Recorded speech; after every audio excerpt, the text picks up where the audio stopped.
Hey everyone. Oh, I'm so excited about today's topic. It's actually one that hits really close to home for many of us: high blood pressure or hypertension. Now, this condition is especially prevalent in our community, and it's not just an older person issue. My 13 or then 13-year-old nephew, he's now 17, actually had high blood pressure. This disease can affect anyone, and it's often called the silent killer because it doesn't always show up with symptoms. The good news about it is there is a ton of stuff that we can do with our diet to manage and even prevent high blood pressure. So today let's break down some ways in which you can take these steps to manage your high blood pressure or prevent it in your life. First, let's talk about what high blood pressure is. Simply put, it's when the force of blood against your artery walls is too high. And over time, this can lead to serious health problems like heart disease and stroke. It's like when we're working out in the yard and there's too much water pressure in the hose, and that actually causes damage to our water hose over time. Any of you all who have gardens or do yard work, you all are very familiar with that. Now,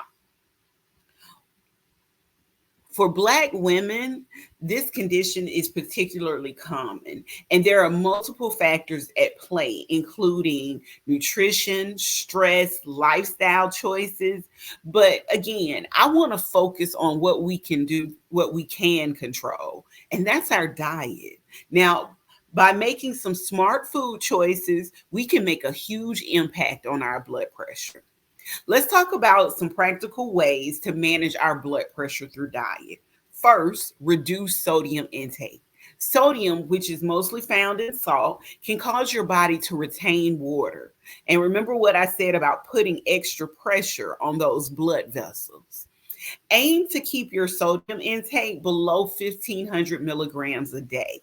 Most of my clients who are already suffering from high blood pressure, we try to keep it a little bit lower than that so that we know that we're maintaining it in the right levels.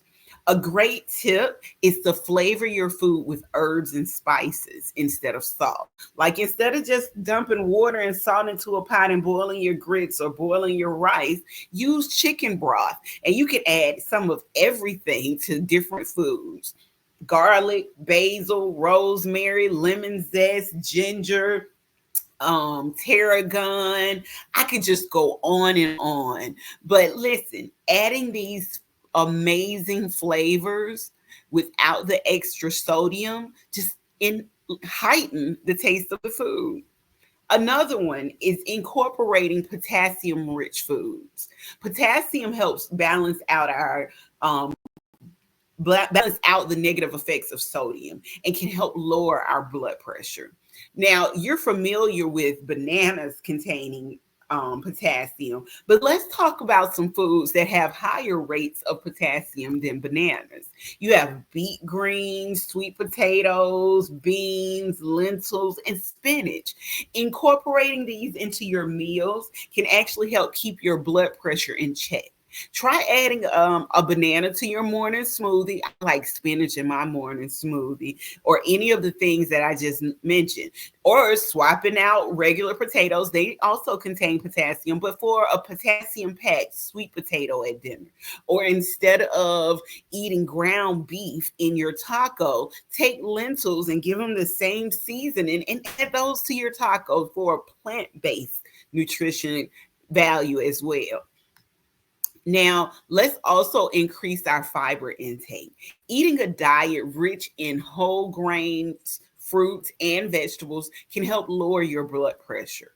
Fiber not only keeps you full, but it also helps regulate your blood pressure. Consider oatmeal for breakfast, snacking on an apple, or even adding a big salad with dark leafy greens to your lunch. How about sweet potato hash for breakfast? That's really good. Yes. And also healthy fats. Incorporating healthy fats like those found in olive oil, avocados, nuts, and seeds. These fats can actually improve your cholesterol levels and also reduce inflammation, which can positively impact your blood pressure.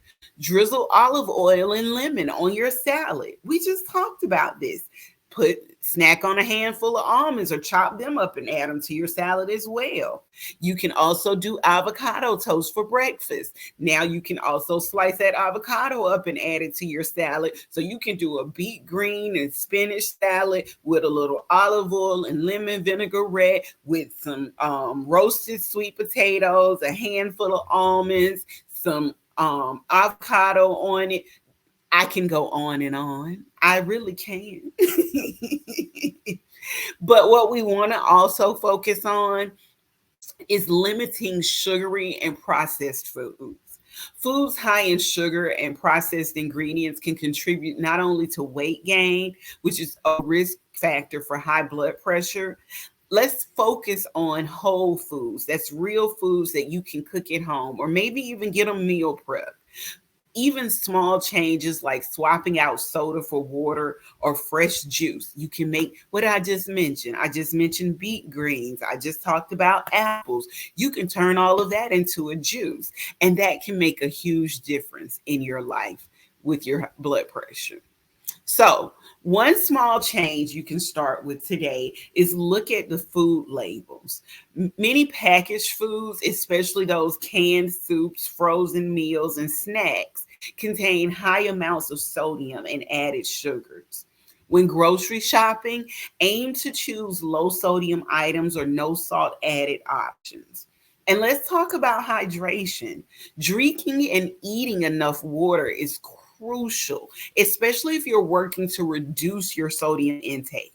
Water helps flush out excess sodium from your body. So include food items like watermelon, cucumber, or even green pepper. How about a watermelon feta salad for lunch? Or adding or doing a stuffed bell pepper with some of the stuff I named above for extra fiber and whole foods. It's so good. I made a stuffed bell pepper the other day. Love it, love it, love it. Now, also, how about keeping a refillable water bottle with you throughout the day, just as a reminder to stay hydrated? Remember, managing high blood pressure is a journey, and every small step you take makes a difference. Start with one or two of these changes and build from there. Your health is worth it, and you are worth it. And remember, don't forget to think of small ways you can improve your health and nutrition every day. See you later.